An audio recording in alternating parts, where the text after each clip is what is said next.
뱀띠는 이번 여름에 색깔의 반팔을 입어야 금전운이 들어옵니다. 2번, 여름 옷 색깔 하나가 금전운을 완전히 바꿔놓습니다. 어떤 색을 입느냐가 돈이 들어오느냐 나가느냐를 결정합니다. 사주학에서는 색깔과 기운의 관계를 수천 년 전부터 연구해 왔습니다.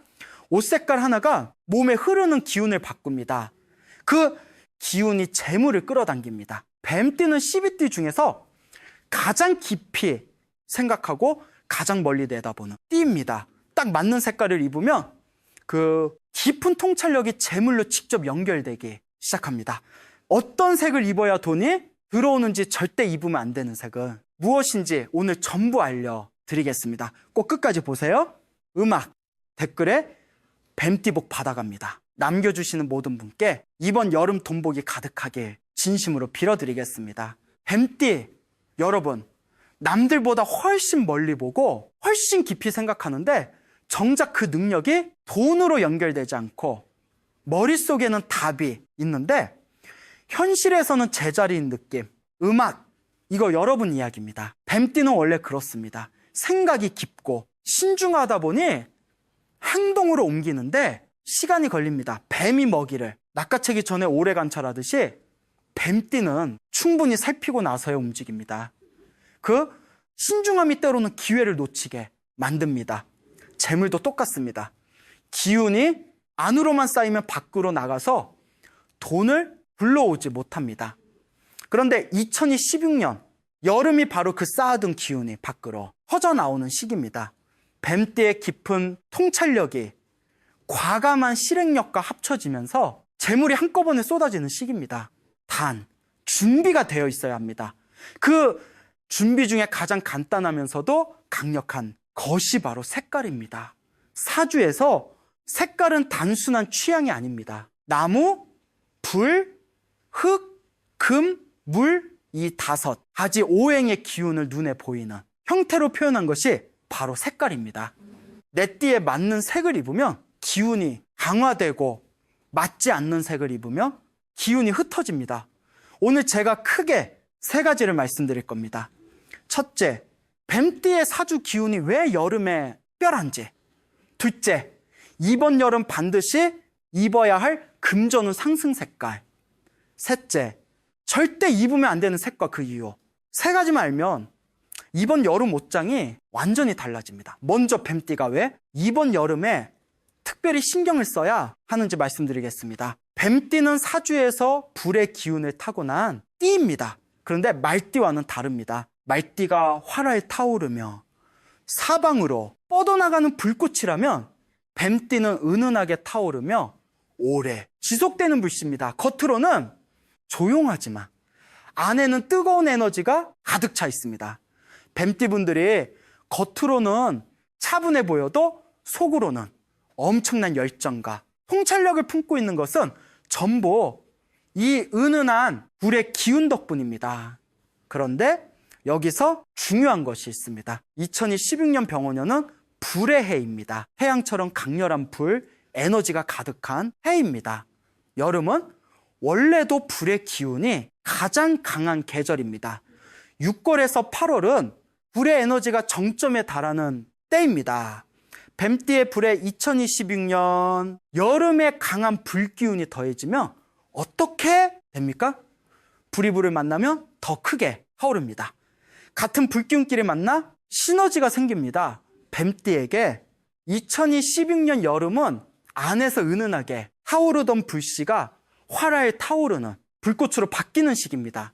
그런데 아무 준비 없이 이 시기를 보내면 문제가 생깁니다. 불이 너무 강해지면 스스로를 태워버립니다. 기운이 지나치게 뜨거워지면 조급해지고 신중함이 사라지며 뱀띠의 가장 큰 무기인 통찰력이 흐려집니다. 그러나 올바른 색깔로 불의 기운의 균형을 잡아주면 그 강력한 불의 에너지가 뱀띠의 통찰력을 폭발시키는 에너지가 됩니다. 안에서 오래 익어온 것들이 드디어 밖으로 터져나오면서 재물이 쏟아집니다. 이게 핵심입니다. 여름에 색깔로 기운을 조절하는 것, 조상들이 수천 년 전부터 알고 실천해온 지혜입니다.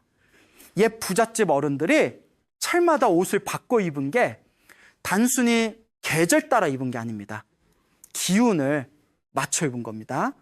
자, 이제 뱀띠가 이번 여름에 반드시 입어야 할 색깔을 말씀드리겠습니다. 이번 여름 뱀띠가 입어야 할 색깔은 딱 3가지입니다. 하나씩 말씀드릴게요.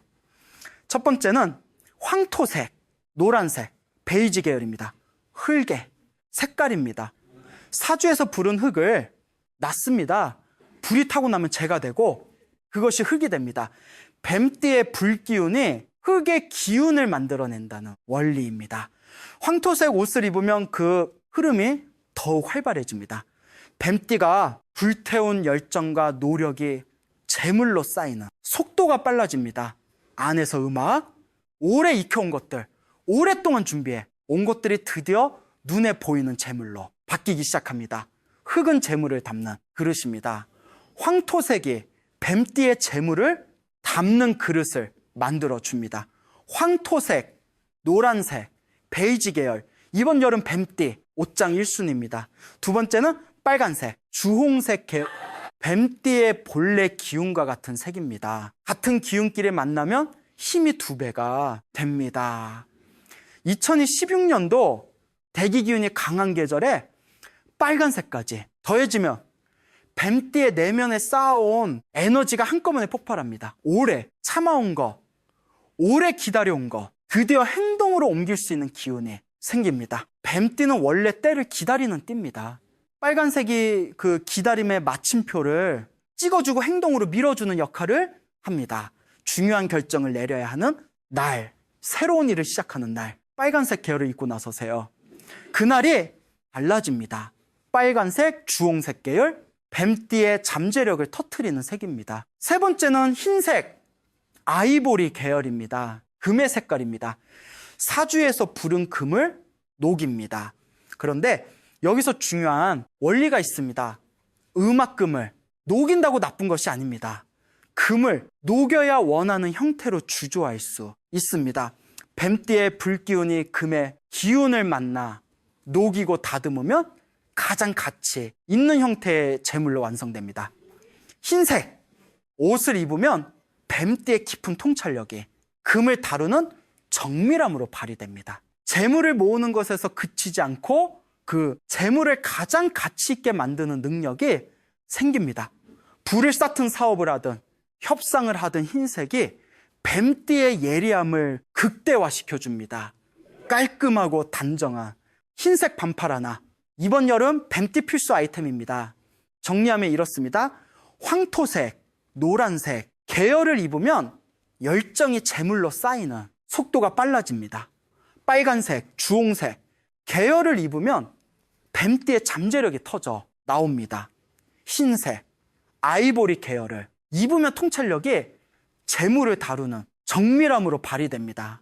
이 3가지 색깔 계열로만 이번 여름을 입으세요. 여러분 옷장에 이미 있는 옷들을 다시 꺼내보세요. 이 색 계열이 의외로 많을 겁니다.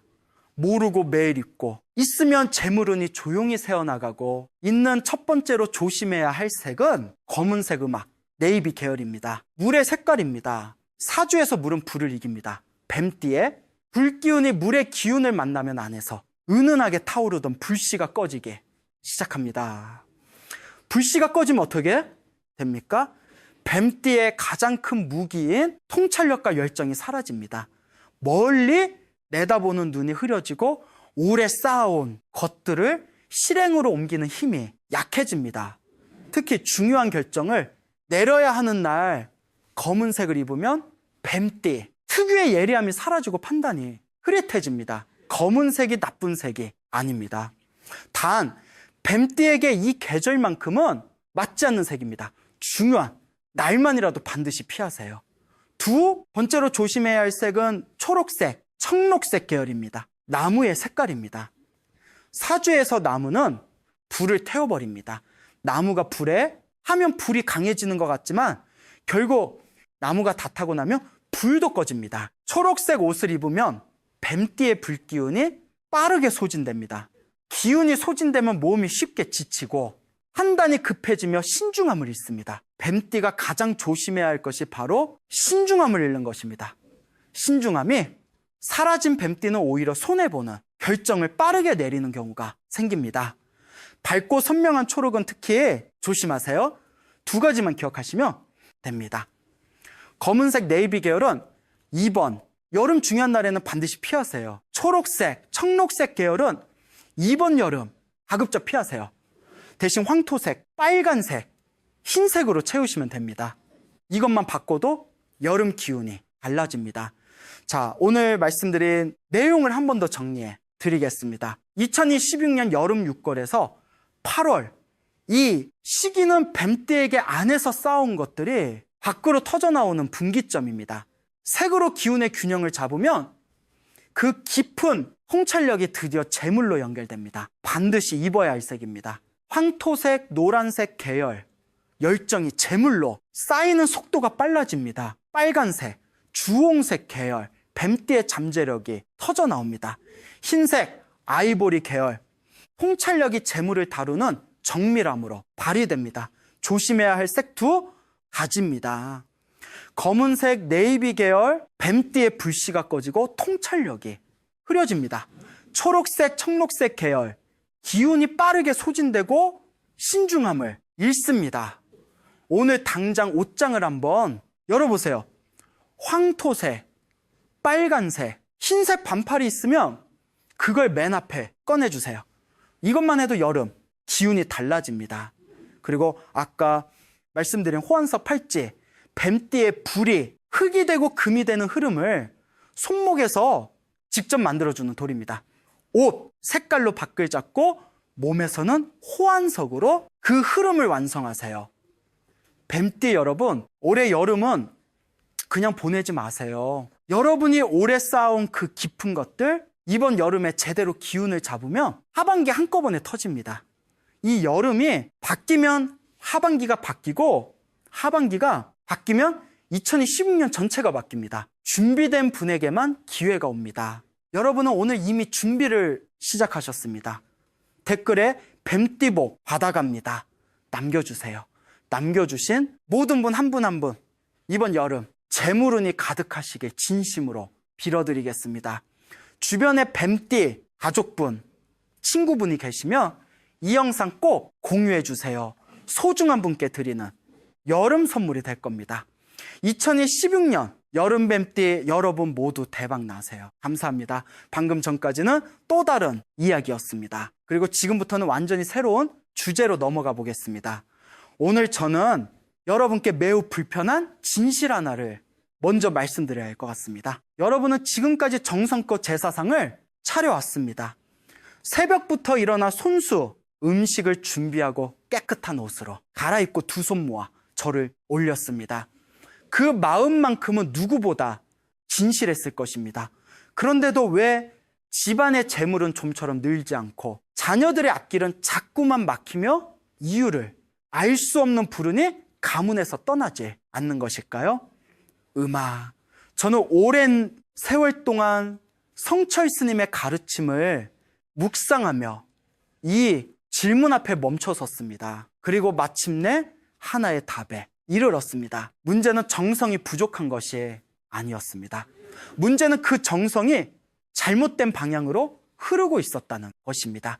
음악 성철 스님께서는 말씀하셨습니다. 진심은 에너지다. 그리고 에너지는 반드시 올바른 통로를 통해야만 전달된다. 제사는 단순히 음식을 차려놓고 절을 올리는 형식적인 의식이 아닙니다. 제사는 살아있는 후손과 저세상의 조상님 사이를 잇는 통로를 여는 신성한 행위입니다.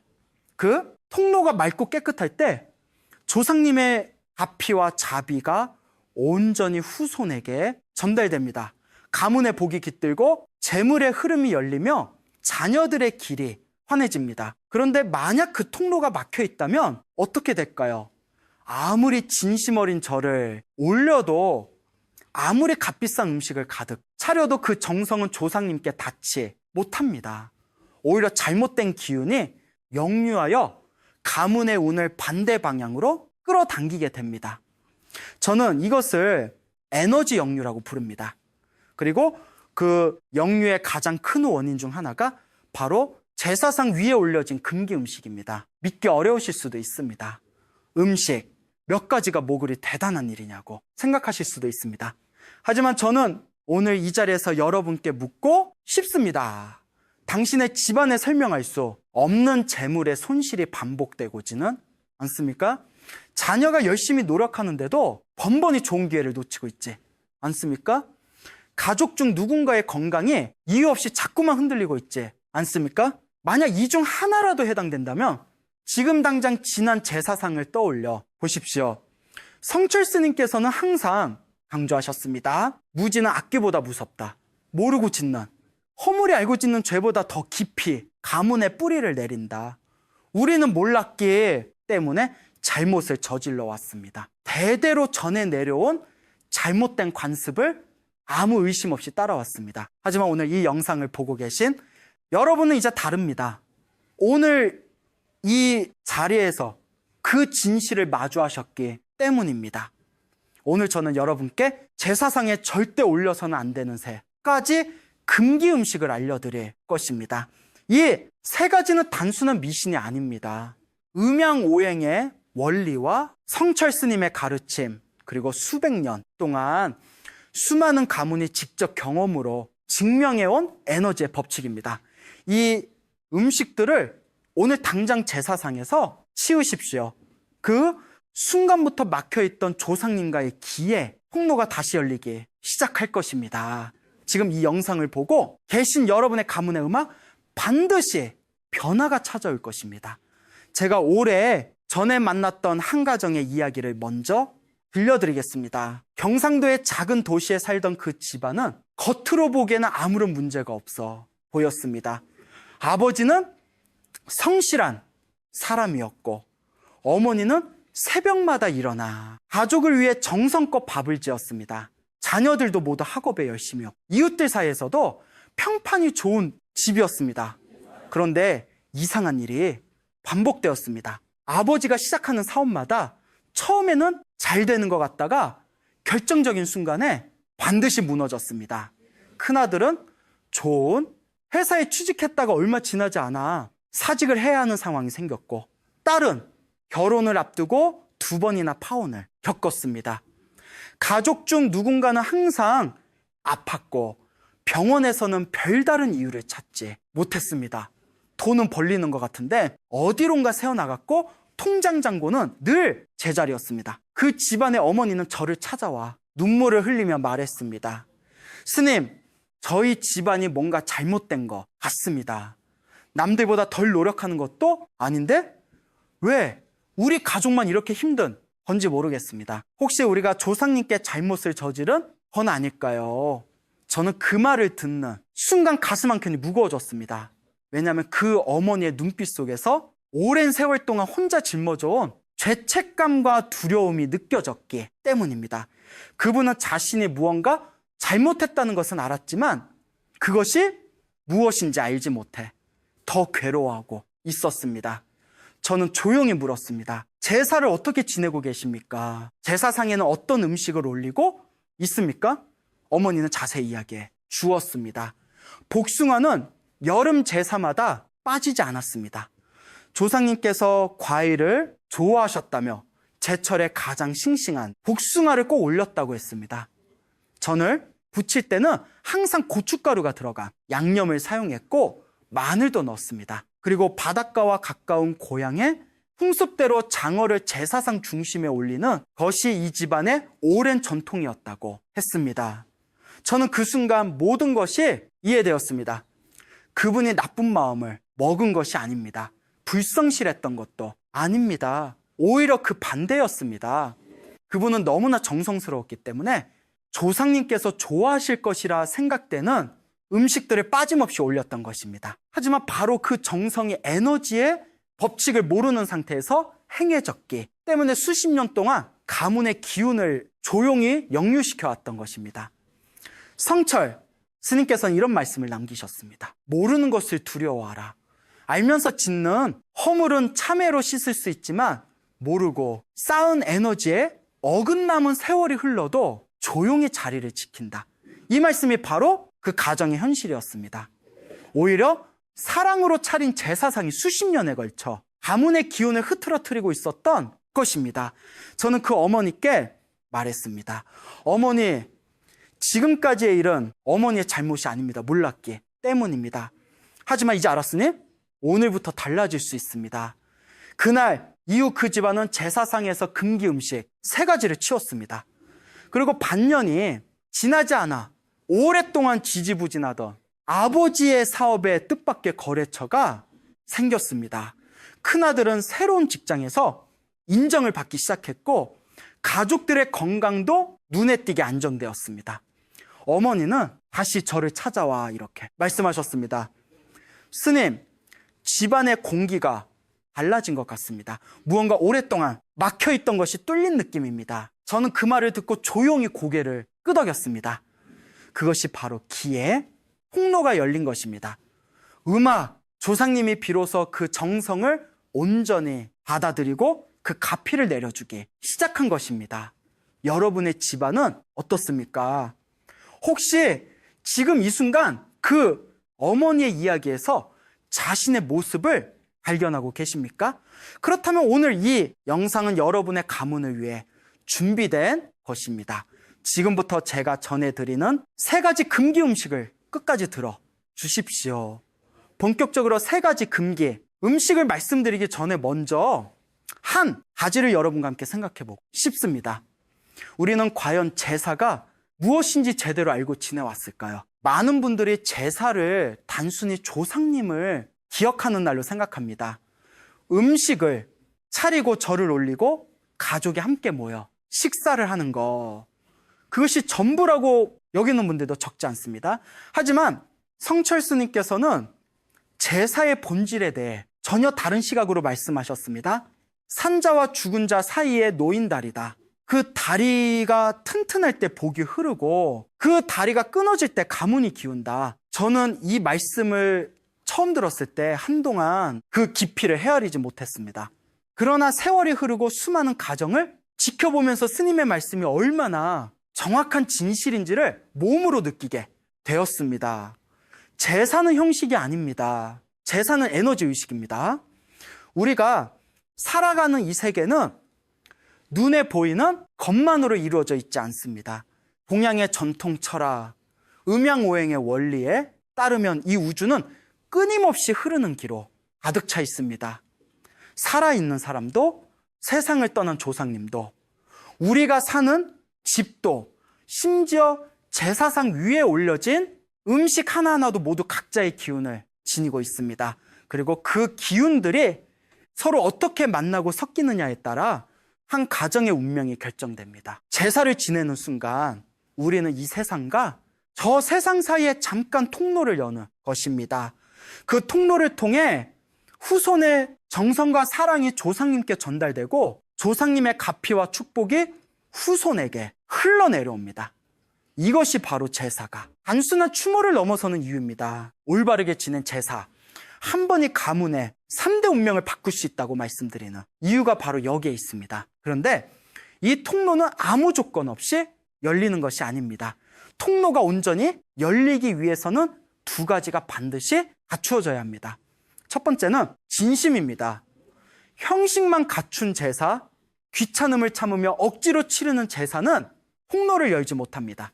2번째는 바로 에너지의 정화입니다. 제사, 공간과 제사상이 맑고 올바른 기운으로 채워져 있을 때 비로소 조상님이 그 공간에 편안히 머물며 후손의 정성을 향하실 수 있습니다.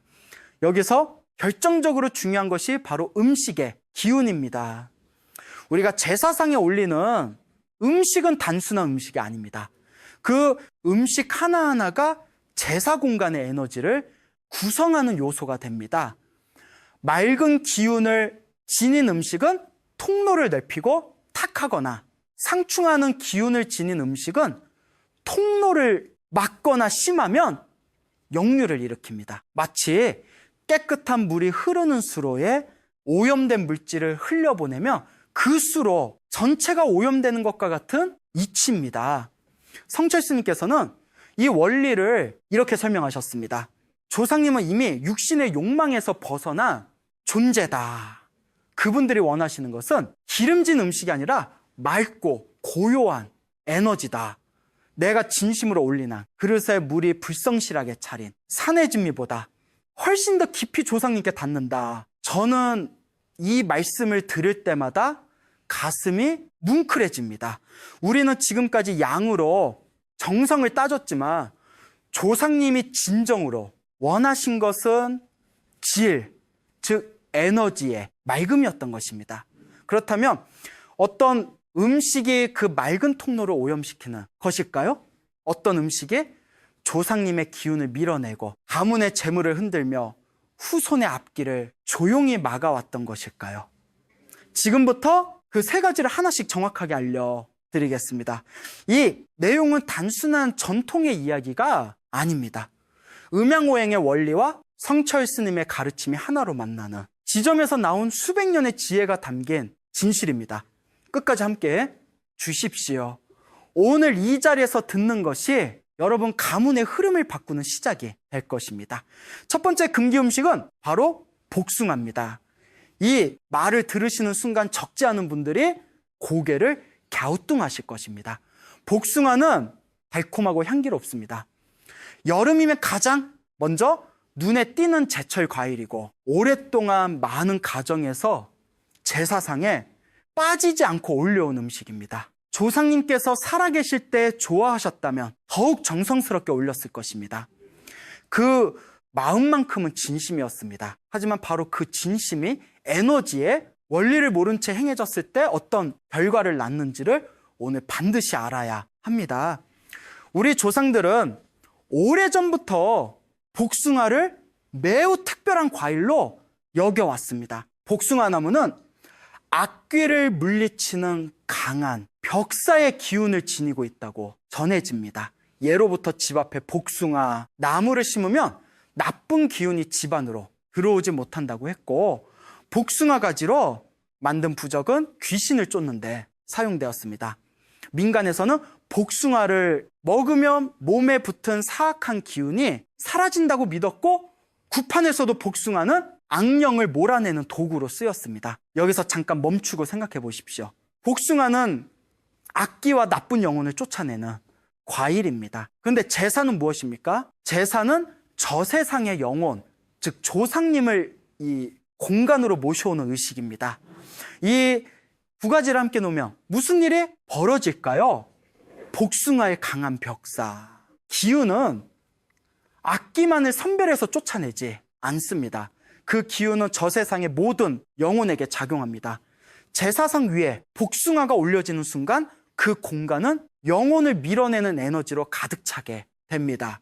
정성껏 준비한 제사상 앞에서 조상님을 모시려 하지만 정작 복숭아의 기운이 그 통로를 가로막고 조상님을 다시 밀어내버리는 것입니다. 후손은 두 손 모아 조상님을 부르고 복숭아는 그 조상님을 문 앞에서 되돌려 보낸 형국입니다. 성철 스님께서는 이 원리를 단호하게 말씀하셨습니다. 부르는 손과 쫓아내는 손을 동시에 내밀어서는 안 된다. 그것은 정성이 아니라 혼란이다. 혼란한 에너지 앞에서 조상님은 머물지 않으신다. 저는 이 말씀을 처음 들었을 때 가슴이 서늘해졌습니다. 우리가 모르고 저질러온 실수가 얼마나 깊은 것인지를 그제야 실감했기 때문입니다. 복숭아가 제사상 금기인 것은 비단 성철 스님의 가르침만이 아닙니다.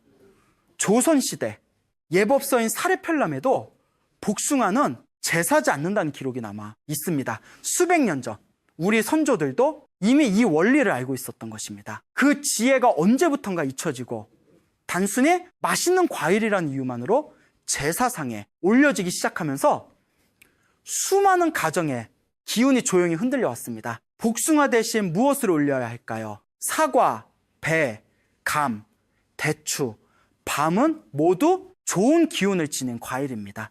특히 대추와 밤은 예로부터 자손의 번성과 재물의 풍요를 상징하는 과일로 조상님의 공간에 올릴 때 가장 맑고 따뜻한 에너지를 전달합니다. 제철, 과일을 올리고 싶으시다면 복숭아 대신 그 시기에 나는 다른 과일을 선택하십시오. 조상님은 과일의 종류보다 그 과일을 올리는 마음에 맑음을 먼저 보십니다. 오늘 이 사실을 알게 되셨다면 다음 제사부터는 반드시 복숭아를 제사상에서 내려놓으십시오.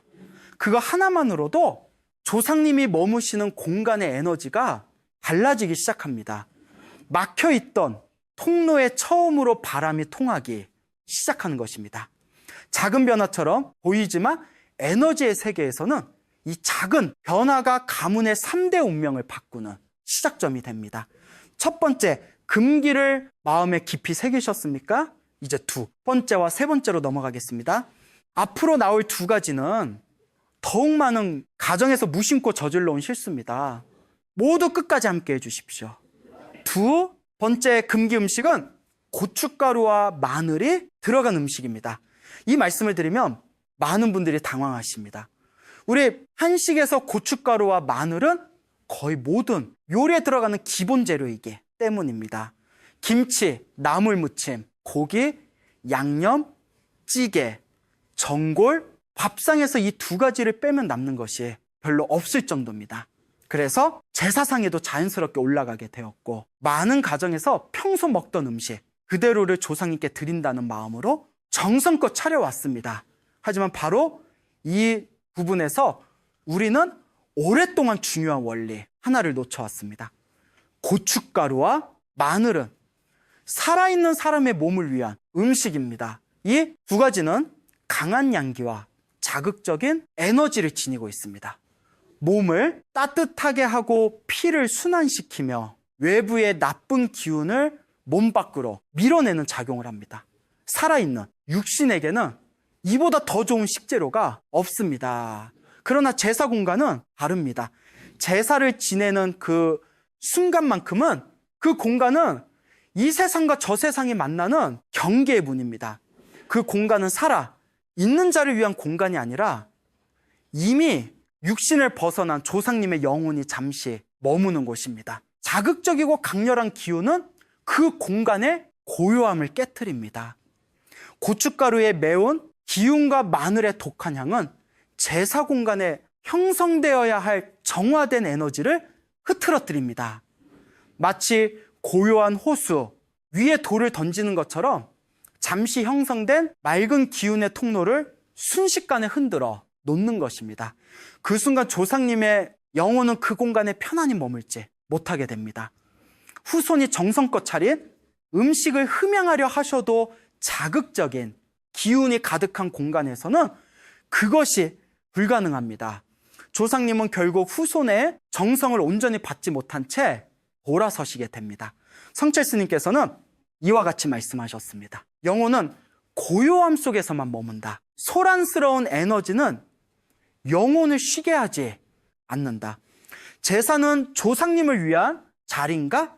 살아있는 자의 입맛을 위한 자리인가? 그 물음 앞에 먼저 서라. 저는 이 말씀이 너무나 정확하게 핵심을 찌른다고 생각합니다. 우리는 자신도 모르게 조상님을 위한 자리를 살아있는 자의 방식으로 꾸며왔던 것입니다. 그렇다면 어떻게 해야 할까요? 제사 음식을 준비할 때는 고춧가루와 마늘을 넣지 않은 방식으로 조리하십시오. 나물은 참기름과 소금으로만 무치고 저는 담백하게, 부치며 탕은 맑은 국물로 끓이십시오. 자극적인 양념 없이도 정성껏 만든 음식은 충분히 아름답습니다. 오히려 그런 담백하고 맑은 음식들이 제사 공간의 에너지를 더욱 고요하고 깨끗하게 만들어줍니다. 조상님이 편안히 머무시고 후손의 정성을 온전히 받아들이실 수 있는 공간이 비로소 완성되는 것입니다. 이제 세 번째 금기 음식으로 넘어가겠습니다. 세 번째는 비늘이 없는 생선, 즉 장어와 미꾸라지 같은 종류의 생선입니다. 생선은 제사상의 중심을 차지하는 중요한 음식입니다. 그런데 많은 분들이 어떤 생선을 올려야 하는지에 대해서 깊이 생각해 본 적이 없습니다. 그저 집안의 전통대로 혹은 구하기 쉬운 생선을 올려왔을 것입니다. 특히 바닷가 지역의 가정에서는 장어나 우럭이 제사상의 단골 메뉴였던 경우도 많습니다. 그러나 음양오행의 원리에서 보면 비늘이 없는 생선은 제사상에 올려서는 안 되는 강력한 이유가 있습니다. 비늘을 가진 생선은 양기와 음기가 균형을 이루고 있는 생명체입니다. 음악 외부에 나쁜 기운을 막아주는 일종의 보호막이며 맑고 건강한 기운의 상징입니다. 음악 반면에 장어, 미꾸라지, 뱀장어처럼 비늘이 없는 생선들은 강한 음기를 지니고 있습니다. 이 음기는 습한 에너지로 땅속과 물밑을 파고드는 성질을 갖고 있습니다. 살아있는 사람이 먹을 때는 그 자체로 영양이 풍부하고 몸에 좋을 수 있지만 제사 공간에서는 전혀 다른 작용을 합니다. 비늘 없는 생선의 강한 음기가 제사 공간에 퍼지면 그 에너지는 가문의 재물 기운을 아래 방향으로 끌어당깁니다. 위로 올라가야 할복의 흐름이 아래로 꺾이고 쌓여야 할 재물이 새어나가는 방향으로 기운이 역류하기 시작합니다. 이것이 단 한 번의 제사로 끝나는 것이 아닙니다. 음악, 제사를 지낼 때마다 그 역류가 반복되고 쌓이면서 세월이 흐를수록 가문의 재물이 조용히 무너져 내리게 됩니다. 가문이 기울어진다는 말이 바로 이 에너지의 누적 작용을 가리키는 것입니다. 성철 스님께서는 이렇게 말씀하셨습니다. 제사상 위의 음식은 단순한 공양이 아니다. 그것은 가문의 미래에 심는 씨앗이다. 어떤 씨앗이냐에 따라 어떤 열매가 맺힐지가 결정된다. 비늘 없는 생선 대신 조기, 도미, 명태처럼 비늘이 선명한 생선을 올리십시오. 특히 조기는 예로부터 제사상의 대표 생선으로 여겨져 왔는데 그것은 단순한 관습이 아니라 이 에너지의 원리를 알았던 선조들의 지혜가 담긴 선택이었습니다. 조기의 선명한 비늘은 양기와 음기의 균형을 상징하며 제사, 공간의 에너지를 안정시키고 재물의 기운이 바른 방향으로 흐르도록 돕습니다. 오늘 말씀드린 두 번째와 세 번째, 금기를 다시 한번 마음에 새기십시오. 고춧가루와 마늘이 들어간 음식은 제사, 공간의 고요한 에너지를 흐트러뜨립니다. 비늘 없는 생선은 가문의 재물운을 역류시킵니다. 이 두 가지를 제사상에서 내리는 것만으로도 여러분의 제사는 전혀 음악, 다른 차원의 의식이 됩니다. 조상님이 비로소 온전히 머무실 수 있는 공간, 후손의 정성이 막힘없이 전달되는 공간이 열리는 것입니다. 세 가지 금기를 모두 알게 되셨습니다. 이제 우리는 다음 단계로 나아가야 합니다. 금기를 제거하는 것만으로는 충분하지 않습니다. 그 빈자리를 올바른 기운으로 채워야 비로소 통로가 완전히 열립니다. 다음에서는 조상님이 진정으로 기뻐하시는 제사상을 어떻게 구성해야 하는지 그 실천적인 방법을 구체적으로 말씀드리겠습니다. 금기를 아는 것은 시작입니다.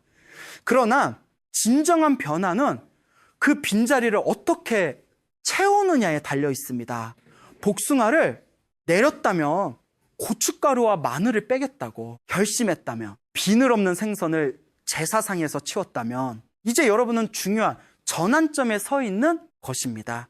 하지만 많은 분들이 이 지점에서 막막함을 느낍니다. 그러면 도대체 어떻게 차려야 한단 말인가? 저는 오늘 그 물음에 구체적으로 답을 드리려 합니다.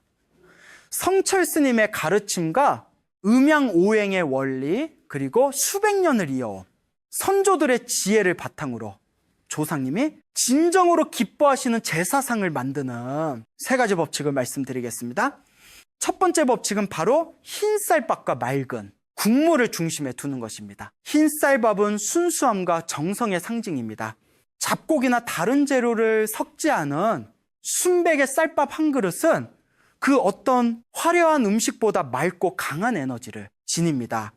성철 스님께서는 이렇게 말씀하셨습니다. 쌀 한 톨 안에도 하늘의 기운이 담겨 있다. 그것을 정성껏 지어 올리는 마음이 산해집니다. 아무 생각 없이. 차리는 것보다 조상님께 닿는다. 흰 쌀밥을 지을 때는 쌀을 깨끗이 씻고 세물을 받아 정성껏 지으십시오.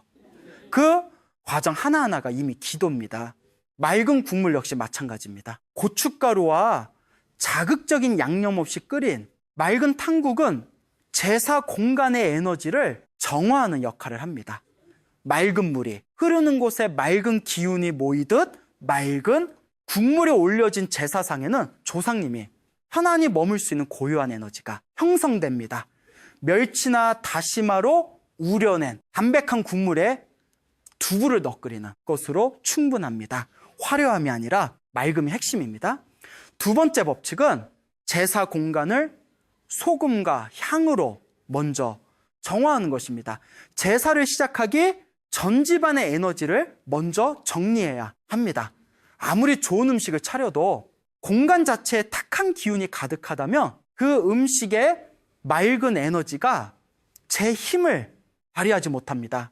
성철 스님께서는 의식이 시작되기 전에 공간이 먼저 준비되어야 한다. 씨앗을 심기 전에 땅을 갈아야 하듯 기도를 올리기 전에 공간을 정해야 한다고 하셨습니다. 방법은 간단합니다. 방 구석에 굵은 소금을 한 줌씩 놓으십시오. 소금은 음기와 탁한 에너지를 흡수하는 강력한 정화제입니다. 다음날 제사가 끝난 후 그 소금을 쓸어버리십시오. 제사를 시작하기 직전에는 맑은 향을 하나 피우십시오. 향의 연기는 공간을 정화하고 이 세상과 저 세상 사이에 통로를 여는 신호가 됩니다. 값비싼 향이 필요하지 않습니다. 단 하나의 향이라도 정성스러운 마음으로 피우는 것이 수십 개의 향을 아무 마음 없이 피우는 것보다 훨씬 더 큰 작용을 합니다. 세 번째, 법칙은 제사를 시작하기 전 성철 스님의 묵상법으로 마음을 고요히 하는 것입니다. 이것이 세 가지 법칙 중 가장 중요한 것입니다. 음악 소금을 넣고 향을 피우고 올바른 음식을 차리는 것은 모두 외적인 준비입니다. 하지만 가장 강력한 에너지의 원천은 바로 제사를 지내는 사람의 마음 상태입니다.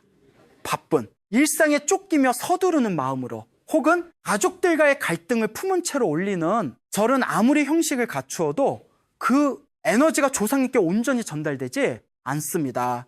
성철 스님께서는 이렇게 가르치셨습니다. 절을 올리기 전에 먼저 숨을 고르라. 눈을 감고 3번 깊게 숨을 쉬어라. 그 3번의 호흡 안에서 오늘의 걱정과 어제의 원망을 내려놓아라. 그리고 조상님의 얼굴을 마음속에 떠올려라.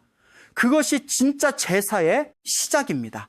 저는 이 가르침을 들을 때마다 제사의 본질이 얼마나 단순하고도 깊은 것인지를 다시금 깨닫게 됩니다. 제사는 음식이 아니라 마음이 중심입니다. 음식은 그 마음을 담는 그릇일 뿐입니다. 절을 올리기 직전 눈을 감고 조용히 이렇게 마음속으로 말씀드려 보십시오. 음악, 조상님 오늘 이 자리에 맑은 마음으로 찾아왔습니다. 음악 부족한 것이 많지만 정성껏 준비했습니다. 저희 가족을 굽어 살펴주십시오. 자녀들의 앞길을 열어주시고 가문의 건강과 평안이 깃들게 해주십시오. 이 짧은 마음의 말 한마디가 수십 가지의 음식보다 더 깊이 조상님의 마음을 움직입니다. 오늘 말씀드린 3가지 법칙을 다시 한번 정리하겠습니다.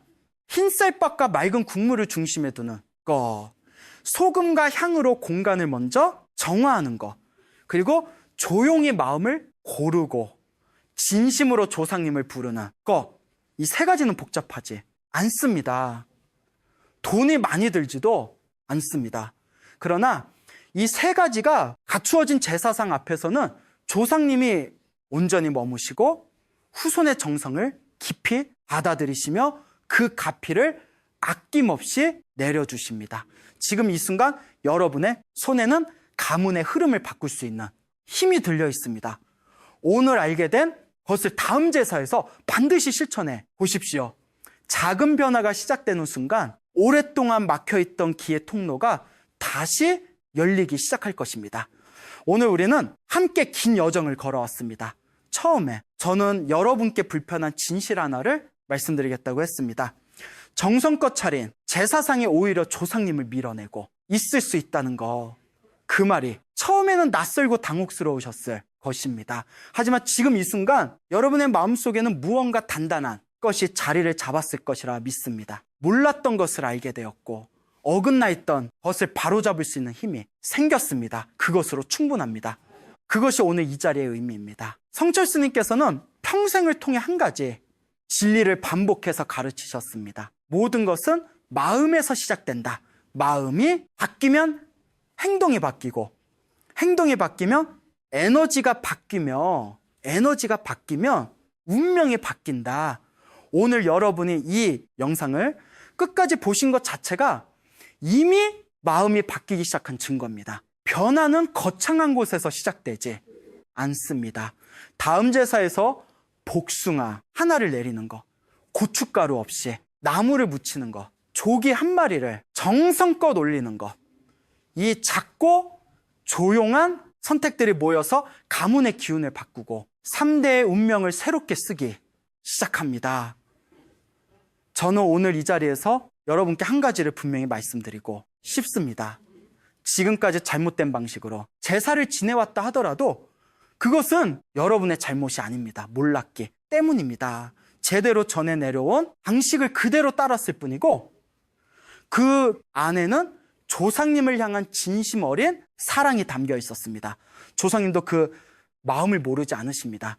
다만 에너지의 통로가 막혀 있었기 때문에 그 사랑이 온전히 전달되지 못했을 뿐입니다. 오늘부터 그 통로를 여십시오.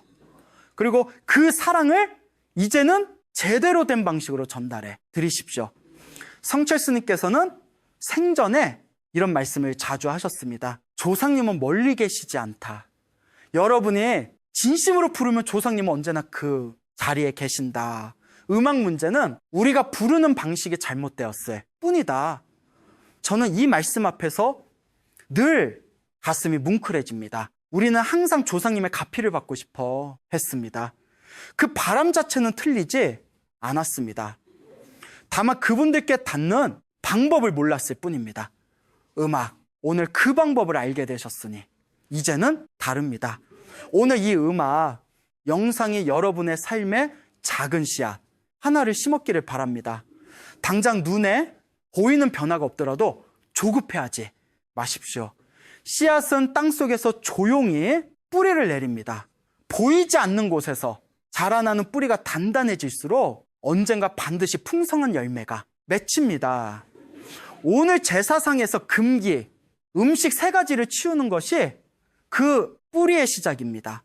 그 뿌리가 깊어질수록 여러분의 가문에는 재물의 흐름이 열리고 자녀들의 길이 환해지며 온 가족에게 건강과 평안이 깃들 것입니다.